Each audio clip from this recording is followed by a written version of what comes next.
waxaan doonaya maanta inaan ka hadlo qodob aad u muhiim ah oo saameyn weyn inagu yeeshay bulsho ahaan fikirkeena iyo nolosheena oo dhan markaan isweydiino yaad u nooshahay waxay imanaysaa cadowgaaga u noolow kelmaddan waxaan maqli jiray ilaa iyo nolosheeda yaraanteedii inaan soo barbaariyo dhan aadna igu adkaatay runtii inaan iska saaro waayo waxa meeshii imanaya inaad dad kale la ficiltamayso inaad cadow leedahay inaad cid iska celinayso inaad dad kale la dagaalamayso inaad yacni noloshaada dhanba aad cid kale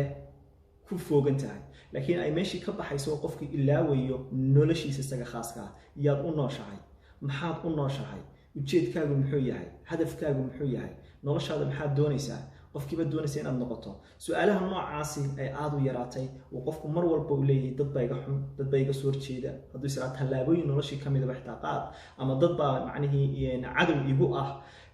noloshayda necab inaan heer kaa gaadho ama qof kaa noqdo ama waxaa sameeyo runtii ay inagu noqotay wax ugu badan inaga curyaamiyey laakiin fikirkeena oo keliya wax kale aanay saameyn yacni meel kale aanay nooga iman hab fikirkeeni bay saameyn ku yeelatay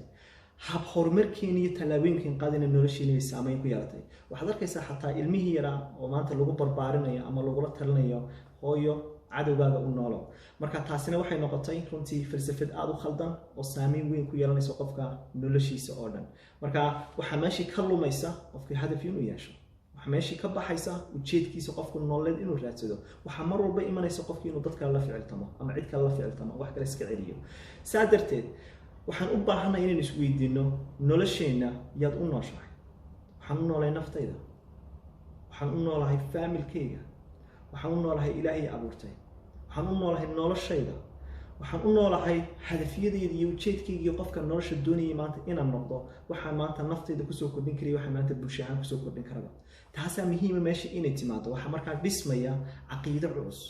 oo aadu quality leh oo qof walba markaa uu ku fooganaan doono dantiisa halka maanta dadku isku foogan yihiin meel kale markaa ma jirto maanta